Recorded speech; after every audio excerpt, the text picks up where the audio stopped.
오늘 함께 읽으신 본문 말씀은 지난 월요일 생명의 삶 말씀으로 모두가 아시다시피 그 내용은 아합과 이세벨을 향한 하나님의 심판에 대한 내용들을 기록하고 있습니다. 그런데 그 내용을 보면 심판의 수위가 너무 높아서 잔인하고 눈살이 찌푸려질 정도입니다. 이킹 아합과 이세벨이 악인임을 알고 있었지만 도대체 이들이 어떤 죄를 지었길래 이토록 잔인한 심판의 징벌을 받을 것이라는 하나님의 분노가 담긴 말씀을 듣게 된 것일까요? 우리는 이를 알기 위해서는 오늘 말씀에 속하여 있는 21장 전체의 내용을 봐야 할 필요가 있습니다.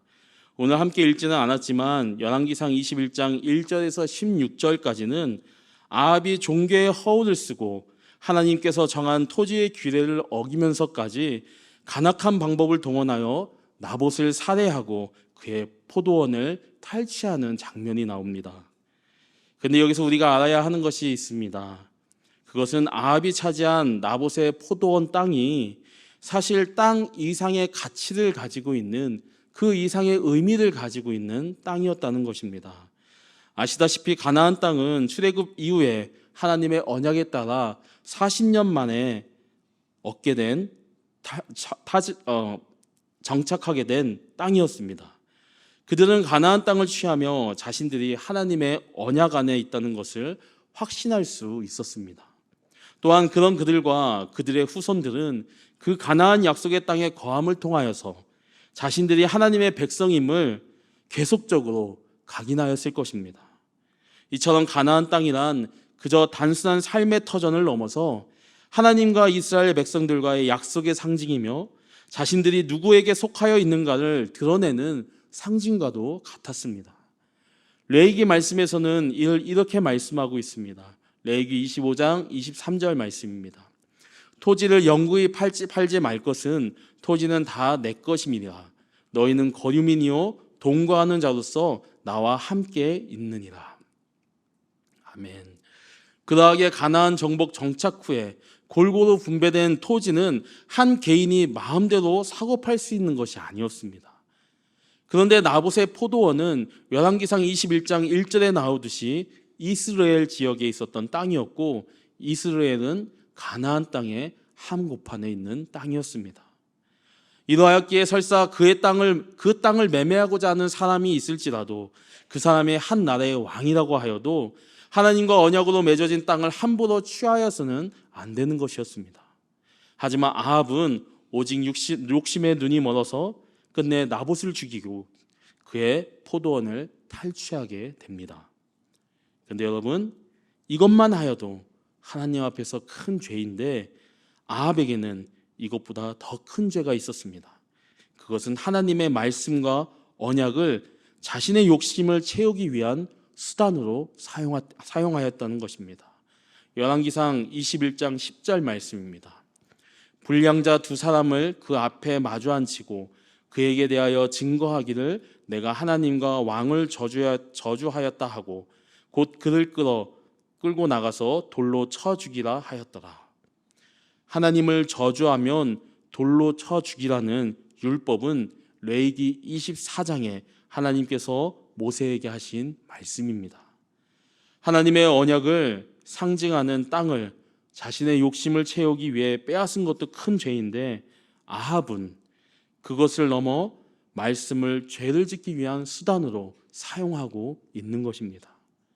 그런데 아합은 자신이 저지르고 있는 것이 죄라는 것을 깨닫지 못하고 있는 것 같습니다.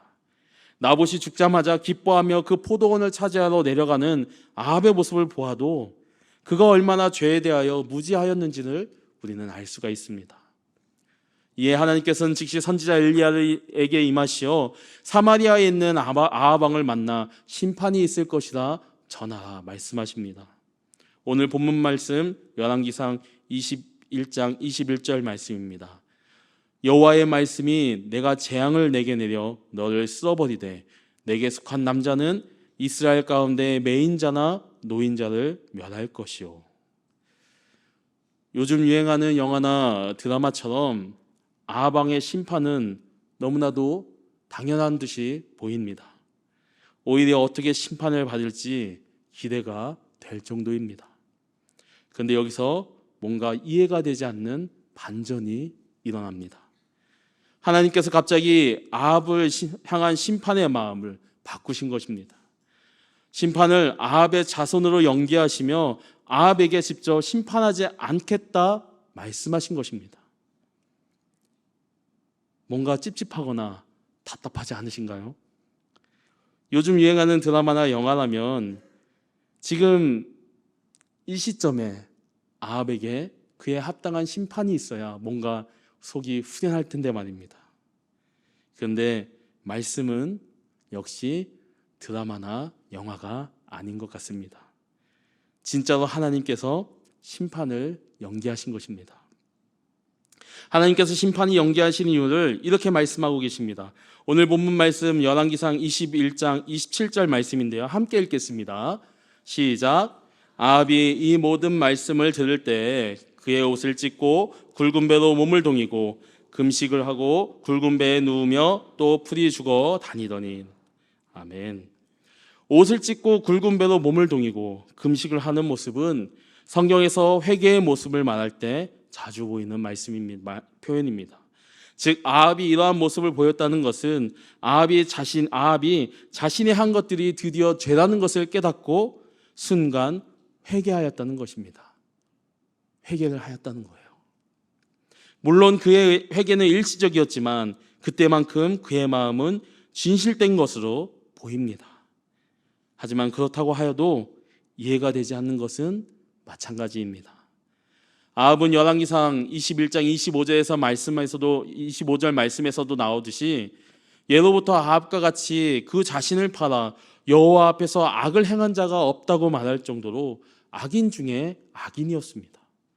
분명 악인인데 그런 악인 중에 악인이 한 번의 회개로 심판을 용서받는다는 것은 도덕적으로 우리가 가지고 있는 정의라는 가치관으로 도저히 이해가 되지 않는 부분입니다. 성도님들은 어떻게 생각하십니까? 지금까지 온갖 나쁜 짓을 하고 살던 악인이 갑자기 회개하였다고 하여서 용서가 되십니까? 말씀이 그렇다고 하니까 그런 거지라고 생각하실 수 있지만 여러분, 그런 사람이 실제 주위에 있다고 생각해 보십시오. 아니, 뉴스만 보아도 얼마나 많은 범죄자들이 나옵니까? 그들이 회개하였다고 모두 구원받았다고 생각해 보십시오. 아마 대부분의 성도님들이 저처럼 그러면 안 되지, 저렇게 쉽게 용서하면 안 되지라고 생각하실 것입니다. 저만 그런 건 아니죠. 그런데 성도 여러분, 죄송하지만 혹시 이런 생각은 해보셨는지요? 그럼 나는 어떻게 구원받았지? 물론 눈에 보이는 죄를 짓지 않았지만 그렇다고 저와 여러분의 구원이 당연한 것일까요? 어쩌면 아합이 받은 조건 없는 용서는 우리가 주님에게 받은 것과 다르지 않을 수 있습니다. 로마서 5장 8절 말씀입니다. 우리가 아직 죄인 되었을 때 그리스도께서 우리를 위하여 죽으심으로 하나님께서 우리에 대한 자기의 사랑을 확증하셨느니라. 아멘. 우리가 아직 죄인 되었을 때 그리스도께서 우리를 위하여 죽으심으로. 우리도 죄인 되었을 때 예수 그리스도의 십자가의 은혜로 값없이 구원을 받은 사람들입니다. 이미 이루어 놓으신 구원을 믿는다는 고백만으로 공짜로 허락해 주신 것입니다. 그 구원의 믿음을 우리에게 주셨습니다.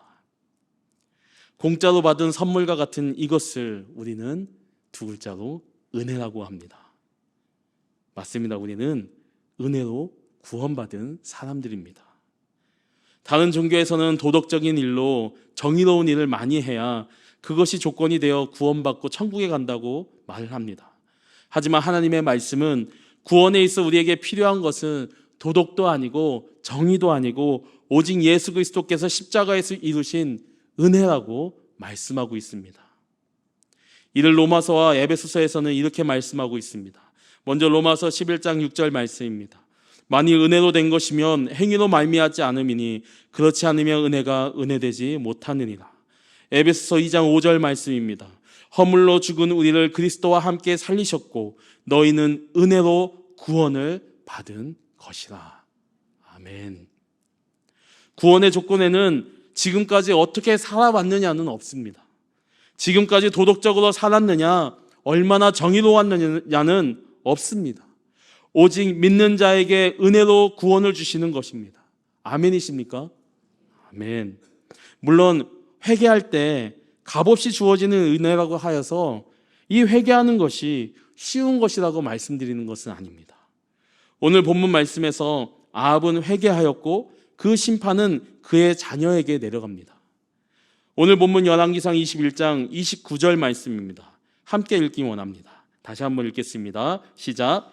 아합이 내 앞에서 겸비함을 내가 보았느냐? 그가 내 앞에서 겸비함으로 내가 재앙을 저의 시대에는 내리지 아니하고 그의 아들의 시대에야 그의 집에 재앙을 내리리라 하셨더라. 아멘. 이 말씀에서 오해하시지 말아야 할 것은 이 말씀이 심판의 대물림을 말씀하고 있는 말씀이 아니라는 것입니다. 이 말씀이 말씀하고 있는 것은 지금 지은 죄가 사라지는 것은 아니지만 그러하기에 회개가 계속될 때 심판의 때를 계속 옮겨주시겠다라는 말씀입니다. 즉 이는 심판의 대물림의 저주가 아닌 심판을 피할 길을 알려주시는 은혜의 약속을 말씀하고 계시는 것입니다. 그리고 그와 동시에 회개는 한 번으로 끝나는 것이 아님을 말씀하는 것입니다.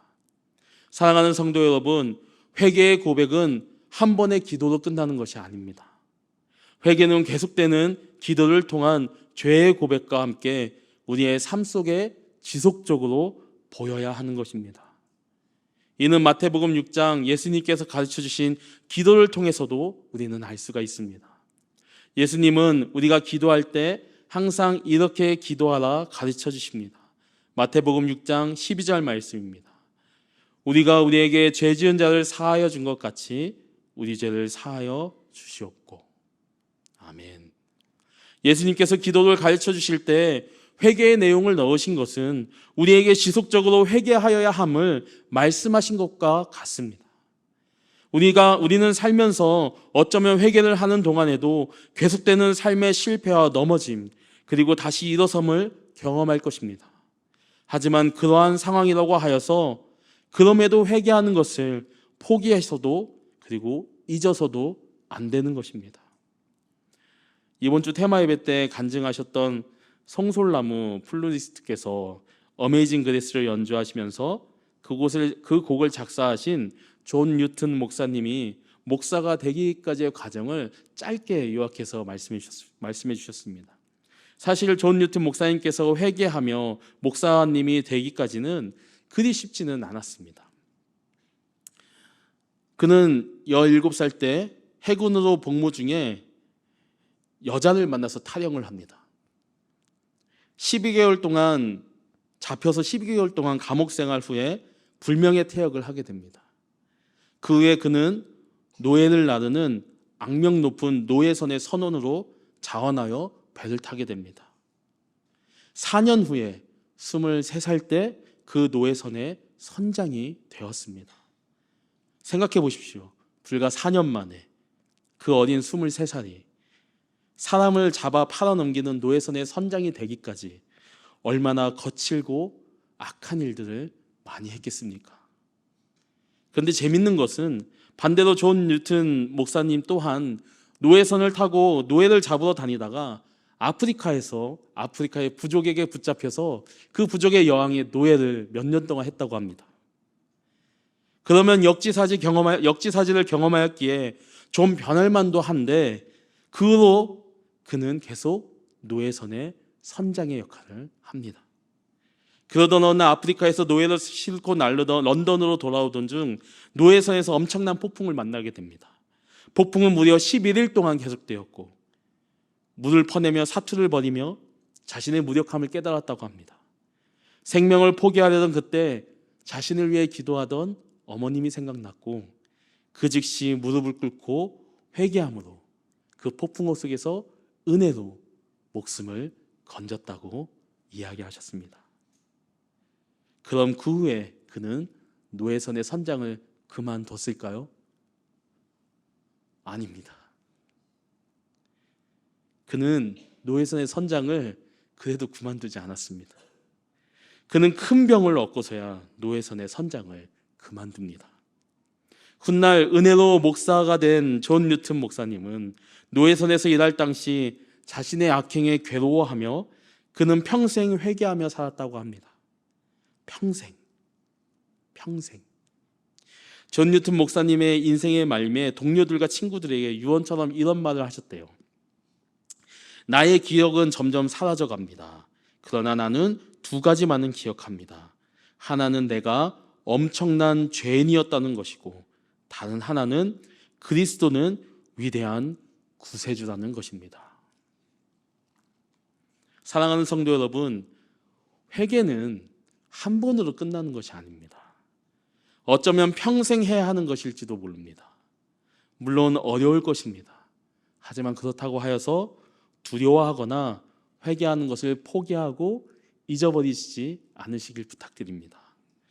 왜냐하면 값없이 주시는 은혜라고 하여도 그 은혜의 줄을 누구도 끊을 수 없기 때문입니다. 로마서 8장 35절 말씀입니다. 누가 우리를 그리스도의 사랑에서 끊으리요? 환난이나 공고나 박해나 기근이나 적신이나 위험이나 칼이랴. 아멘. 이미 우리는 은혜 안에 있습니다.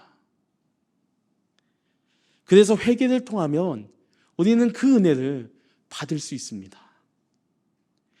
지금 말 못하는 죄 가운데 있으십니까? 회개해야 하는 일이 있으십니까? 그러하시다면 회개하시되 끝까지 회개하심으로 값없이 주시는 용서와 구원의 은혜를 받으시는 저와 늘사랑의 모든 성도님들 되시기를 간절히 소망합니다. 말씀을 마무리하면서 다시 한번 말씀드립니다. 우리의 구원은 도덕도 물질도 정의도 아닌 오직 우리 주 예수 그리스도를 통한 하나님의 은혜로 이루어집니다. 그리고 한 번의 회개가 아닌 우리의 죄에 대한 계속된 회개가 우리를 온전한 구원의 은혜로 이끌어 줄 것입니다. 이를 믿으시고 회개하심으로 용서와 구원의 은혜를 구하시며 우리의 손을 절대 놓지 않으시는 주님의 손을 몇 번이고 다시 잡으시는 저와 늘사랑의 모든 성도님들 되시기를 간절히 소망합니다.